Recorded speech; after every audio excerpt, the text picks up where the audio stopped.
Baik, sebelumnya, perkenalkan, saya Nika Dekme Kecaya Puspita dengan NIM 18075311026. Di sini saya akan membawakan materi mengenai pola penerimaan negara.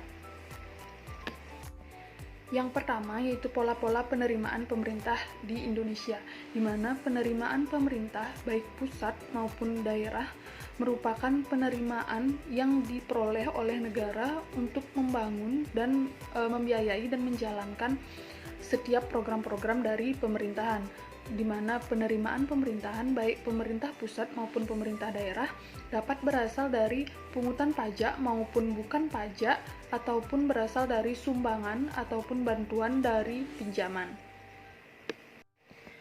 Jadi, penerimaan dalam negeri terutama berasal dari penerimaan pungutan perpajakan yang memberikan kontribusi rata-rata hampir 70%, sedangkan penerimaan negara bukan pajak atau PNBP memberikan kontribusi rata-rata 30%, di mana meningkatnya realisasi penerimaan negara tersebut tidak terlepas dari pengaruh perkembangan ekonomi global maupun nasional. Penerimaan dari pinjaman dapat berasal dari masyarakat, lembaga-lembaga keuangan nasional, pemerintah pusat, ataupun lembaga-lembaga keuangan internasional seperti Bank Dunia, Bank Pembangunan Asia, dan sebagainya.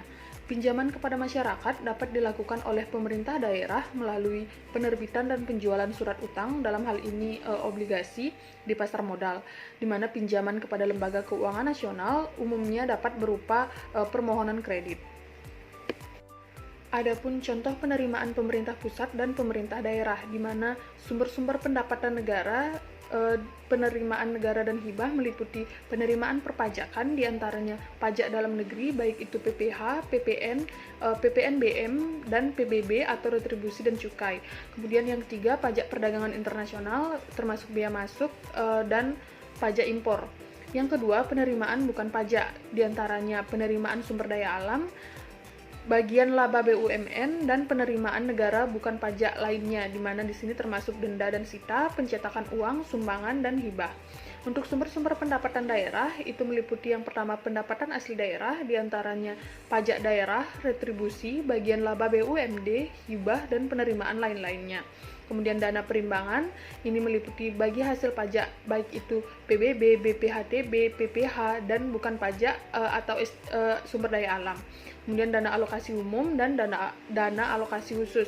Untuk dana pembiayaan, itu meliputi pinjaman pemerintah pusat atau daerah, kemudian pinjaman untuk BUMD, kemudian penjualan aset daerah, penerbitan obligasi, dan lain-lain pendapatan daerah yang sah.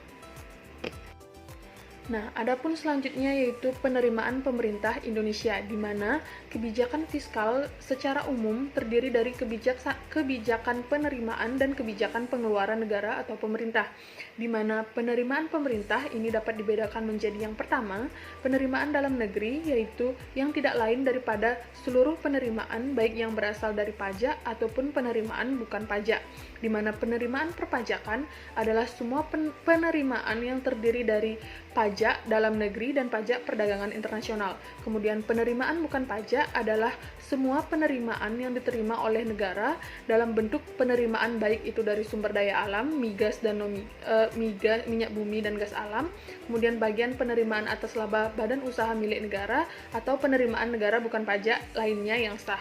Kemudian yang kedua ada hibah, di mana hibah merupakan bantuan pihak ketiga kepada pemerintah, baik yang datang dari dalam negeri maupun yang datang dari luar negeri. Pajak sebagai sumber pendapatan negara yang utama, di mana dari data yang diperoleh dari website Kemenkeu mengenai APBN yang tertera di slide, di mana pendapatan negara rata-rata tumbuh 6,9% selama periode tahun 2014 sampai tahun 2019, di mana APBN 2019 pada saat itu pendapatan negara ditargetkan sebesar 2.165,1 triliun rupiah. Dari data penerimaan APBN yang diperoleh dari tahun 2014 sampai 2019 yang tertera di slide, di mana gambar tersebut menunjukkan dominasi penerimaan perpajakan mencapai 82,5% dalam APBN di tahun 2019, sedangkan PNBP berkontribusi sebesar 17,5% dan di mana ini masih bisa berpotensi untuk ditingkatkan. Adapun dilansir dari website Kemenkeu mengenai APBN, PPH dan PPN merupakan kontribusi utama sebesar 50,1% dan 36,7% pada penerimaan perpajakan. Di mana dari data yang dapat dilihat di slide, yang pertama PPH non-migas, kenaikan PPH non-migas didominasi oleh PPN non-migas badan. Kemudian yang kedua, kenaikan PPN didukung oleh upaya pemerintah untuk mendorong konsumsi rumah tangga. Kemudian yang ketiga, cukai, di mana kenaikan cukai didorong oleh penyesuaian tarif cukai hasil tembakau dan program penerbitan rokok ilegal. Selanjutnya yaitu mengenai PNBP, di mana PNBP tahun 2019 ditargetkan tumbuh 8,35% dari outlook tahun 2018 pada data yang diperoleh dari Kemenkeu mengenai PNBP, di mana di slide terdapat PNBP 2014 sampai dengan 2019 yang dilansir dari website Kemenkeu pada buku informasi APBN tahun 2019, di mana dari data tersebut peningkatan PNBP ini didorong oleh kenaikan harga minyak, peningkatan kualitas dan volume layanan, serta perbaikan tata kelola. Baik, sekian presentasi dari saya. Selanjutnya akan dilanjutkan oleh rekan saya. Baik, di sini saya akan melanjutkan presentasi mengenai pola pengeluaran negara. Pengeluaran negara atau pengeluaran pemerintah merupakan salah satu instrumen dari kebijakan fiskal. Pengeluaran pemerintah di Indonesia dapat dilihat dalam anggaran belanja negara Indonesia, di mana anggaran belanja negara atau pemerintah di sini terdiri dari anggaran untuk pemerintah pusat dan juga anggaran untuk pemerintah daerah. Selanjutnya yaitu pengeluaran pemerintah pusat. Nah, pengeluaran pemerintah pusat terdiri dari dua jenis, yaitu ada pengeluaran untuk belanja dan juga pengeluaran untuk pembiayaan. Pengeluaran untuk belanja ada belanja pemerintah pusat yang terdiri dari belanja pegawai, belanja barang, belanja modal, pembayaran bunga utang, subsidi, belanja hibah, bantuan sosial, dan belanja lain-lain. Yang kedua itu ada dana yang dialokasikan ke daerah. Dibagi menjadi dua, yaitu dana perimbangan dan juga dana otonomi khusus dan penyesuaian. Kemudian pengeluaran untuk pembiayaan terdiri dari pengeluaran untuk obligasi pemerintah, pembiayaan pokok pinjaman luar negeri, dan juga pembiayaan lain-lain. Nah, selain pengeluaran pemerintah pusat, ada juga pengeluaran pemerintah provinsi dan juga pengeluaran pemerintah kabupaten atau kota. Di mana dalam APBD provinsi dan juga APBD kabupaten atau kota, pengeluaran negara dapat dibedakan menjadi yang pertama pengeluaran untuk belanja, yang terdiri dari belanja modal dan juga belanja operasi. Kemudian yang kedua ada bagi hasil pendapatan, yang dari provinsi ke kabupaten ke kota, dari kabupaten ke kota ke desa atau kelurahan, di mana ada bagi hasil pajak, bagi hasil retribusi dan juga bagi hasil pendapatan lainnya. Kemudian yang ketiga ada pengeluaran untuk pembiayaan, di mana dalam pemerintah provinsi pengeluaran untuk pembiayaan terdiri dari pembayaran pokok pinjaman, penyertaan modal pemerintah, belanja investasi permanen, dan juga pemberian pinjaman jangka panjang. Kemudian dalam pengeluaran untuk pembiayaan kabupaten atau kota terdiri dari pembayaran pokok pinjaman, penyertaan modal pemerintah, pemberian pinjaman kepada BUMD atau BUMN atau pemerintah pusat atau kepala daerah otonom lainnya. Pemerintah pusat dalam APBN 2020. Belanja pemerintah pusat naik sebesar 13,5 triliun rupiah dari RAPBN 2020, di mana terdiri dari kenaikan belanja kementerian atau lembaga sebesar 25 triliun dan penurunan belanja non-kementerian atau lembaga sebesar 11,5 triliun rupiah. Nah, dapat dilihat pada slide, dalam kurun waktu 5 tahun, anggaran belanja pemerintah mengalami peningkatan dari 1.154,0 triliun pada tahun 2016 dan menjadi 1.683,5 triliun pada tahun 2020, yang terdiri dari belanja kementerian atau lembaga sebesar 909,6 triliun dan belanja non-kementerian atau lembaga sebesar 773,9 triliun. Adapun langkah kebijakan belanja pemerintah pusat terdiri dari peningkatan kualitas SDM, yaitu dengan adanya KIP kuliah untuk mendukung kelanjutan pendidikan masyarakat ke jenjang yang lebih tinggi, kemudian kartu prakerja untuk peningkatan produktivitas bagi para pencari kerja, dan keberlanjutan penyediaan layanan kesehatan. Nah, kemudian yang kedua ada penguatan perlindungan sosial yang terdiri dari peningkatan akses pangan dengan adanya kartu sembako. Kemudian yang ketiga dengan pembangunan infrastruktur, terdiri dari pemerataan pembangunan antar wilayah dan juga percepatan pengembangan 5 destinasi wisata super prioritas. Kemudian ada anggaran pendidikan. Anggaran pendidikan di sini yaitu sebesar 508,1 triliun atau 20% dari belanja APBN 2020, di mana untuk pusat sebesar 172,2 triliun, transfer ke daerah sebesar 306,9 triliun, dan pembiayaan sebesar 29,0 triliun.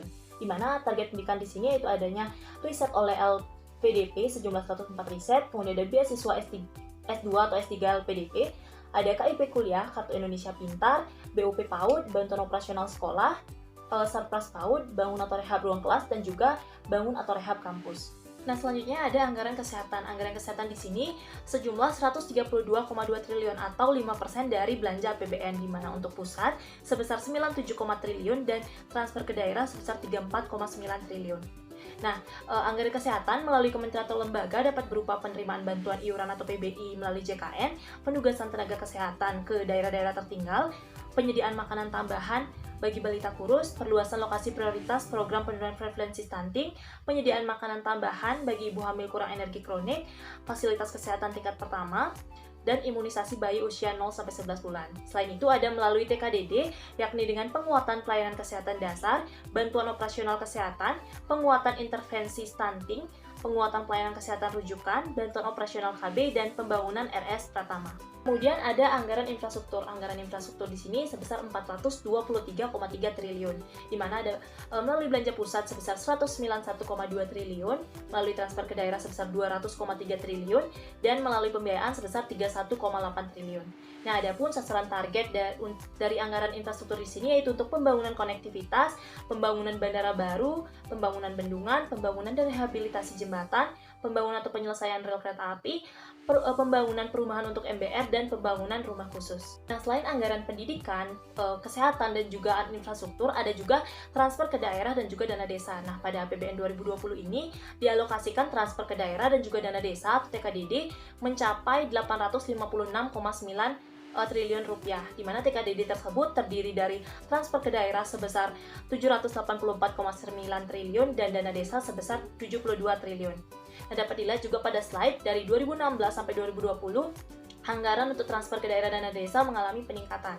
Selanjutnya ada pembiayaan anggaran. APBN tahun 2020 diproyeksikan mengalami defisit sebesar 307,2 triliun atau sebesar 1,76% terhadap PDB.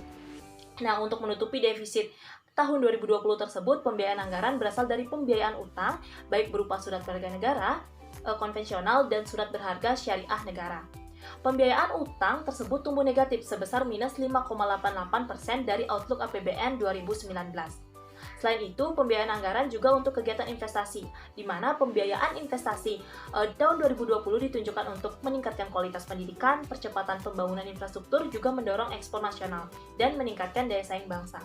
Nah, anggaran di sini sejumlah 307,2 triliun, di mana untuk pembiayaan investasi sebesar 74,2 triliun, kewajiban penjaminan sebesar 0,6 triliun, pembiayaan utang 351,9 triliun, pembiayaan pemberian pinjaman sebesar 5,2 triliun, dan pembiayaan lainnya sebesar 25 triliun. Baik, sekian presentasi dari saya, akan dilanjutkan oleh teman saya. Terima kasih. Baik, perkenalkan, nama saya Nikade Dwi Putri Antari dengan NIM 18075310039. Di sini saya akan menjelaskan sub bab yang ketiga, yaitu kebijakan perpajakan dan pengeluaran pemerintah. Adapun kebijakan perpajakan dan pengeluaran pemerintah ada kebijakan fiskal. Kebijakan fiskal adalah kebijakan yang dirancang dan dilaksanakan oleh pemerintah untuk mengelola serta mengarahkan kondisi perekonomian lewat pengendalian pengeluaran dan penerimaan negara. Kebijakan fiskal digunakan untuk memaksimalkan pendapatan negara untuk disalurkan ke program-program yang bertujuan untuk mendongkrak perekonomian secara nasional, serta digunakan juga sebagai perangkat untuk mencapai keseimbangan perekonomian Indonesia. Jika dilihat dari segi pendapatan dan pengeluarannya, kebijakan fiskal ini dibagi menjadi 4 macam, yaitu yang pertama ada kebijakan anggaran surplus. Kebijakan anggaran surplus merupakan kebijakan fiskal di mana pemerintah tidak menggunakan keseluruhan pendapatan. Dengan tidak dialokasikannya pendapatan negara secara penuh, maka pundi-pundi negara akan berlimpah. Kebijakan anggaran surplus ini dilakukan apabila inflasi yang beredar dipandang cukup tinggi atau lebih tinggi dibandingkan target yang telah ditetapkan. Untuk mengatasi inflasi yang cukup tinggi, maka pemerintah memotong atau menghentikan sementara beberapa pos-pos pengeluarannya. Dengan ditutupnya keran pengeluaran negara, maka jumlah uang yang beredar di masyarakat bisa berangsur-angsur berkurang dan selanjutnya secara bertahap akan menurunkan tingkat inflasi. Yang kedua ada kebijakan anggaran defisit. Kebijakan anggaran defisit merupakan kebijakan fiskal yang ditempuh untuk mengatasi kelesuan perekonomian atau untuk mengatasi situasi deflasi yang dialami suatu negara. Secara garis besar, kebijakan fiskal yang satu ini merupakan kebijakan di mana pos pengeluaran negara jauh lebih besar dibanding pos pendapatannya. Untuk mendanai pos pengeluaran yang dirancang lebih besar dibanding pemasukan atau pendapatannya, pemerintah menggunakan pinjaman baik dalam negeri maupun luar negeri. Dengan mendorong pengeluaran pemerintah, diharapkan konsumsi di masyarakat bisa terus naik dan selanjutnya akan mendorong perekonomian suatu negara. Kemudian yang ketiga ada kebijakan anggaran seimbang. Kebijakan anggaran seimbang merupakan bentuk kebijakan fiskal yang mengharuskan pos pengeluaran harus seimbang dengan pos pendapatan. Pemerintah dengan kebijakan ini akan diharuskan menyesuaikan pengeluaran dengan pemasukan yang diterima. Dengan kebijakan anggaran seimbang, pemerintah tidak perlu meminjam dana dari pihak lain dan akhirnya menghindari hutang negara. Meski demikian, jika kondisi perekonomian dilanda deflasi serta tingkat investasi yang masuk mengalami penurunan, maka kebijakan fiskal jenis ini tidak akan membantu dan akhirnya berdampak pada melambatnya perekonomian suatu negara. Selanjutnya yang keempat ada kebijakan anggaran dinamis. Kebijakan anggaran dinamis ini merupakan jenis kebijakan fiskal yang mirip dengan kebijakan anggaran seimbang. Namun laju pos pendapatan dan pengeluarannya terus bertambah tiap waktu. Lewat kebijakan ini pemerintah harus memastikan pendapatan terus naik seiring dengan kebutuhan belanja pemerintah yang diprediksi akan naik pula. Selanjutnya, jika dilihat dari sifatnya, kebijakan fiskal ini terdiri dari dua macam, yaitu yang pertama ada kebijakan fiskal diskresioneri. Jadi, kebijakan fiskal diskresioneri ini merupakan jenis kebijakan fiskal yang digunakan pemerintah untuk menyikapi perubahan kondisi ekonomi tertentu. Kebijakan fiskal yang satu ini tidak memiliki atau mengikuti aturan yang baku. Jadi kebijakan fiskal diskresioneri ini dilakukan dengan melakukan perubahan pada anggaran belanja negara lewat berbagai instrumen seperti perubahan aturan perpajakan atau perubahan pos-pos pengeluaran. Yang kedua ada kebijakan fiskal pasif. Jadi kebijakan fiskal pasif atau bisa juga disebut dengan kebijakan automatic stabilizer merupakan jenis kebijakan fiskal yang menekankan pada aspek penyesuaian otomatis tanpa adanya campur tangan dari pemerintah. Kebijakan fiskal yang satu ini berkaitan erat dengan pengenaan sejumlah pajak, baik langsung maupun yang tidak langsung. Pengenaan pajak langsung atau tidak langsung ini berkaitan erat dengan pendapatan nasional. Jadi semakin tinggi pendapatan nasional, maka semakin tinggi pula arus pendapatan negara dari pajak. Penerimaan negara dan pajak ini juga sebanding lurus dengan arus pendapatan yang ada di masyarakat. Nah, ada pajak yang berfungsi sebagai rem secara otomatis mampu merespon adanya perubahan pada pendapatan nasional. Keberadaan pajak-pajak ini merupakan bagian dari kebijakan fiskal pasif atau automatic stabilizer atau biasa disebut dengan kebijakan fiskal built-in stabilizer. Selanjutnya ada peran pajak dalam kebijakan fiskal.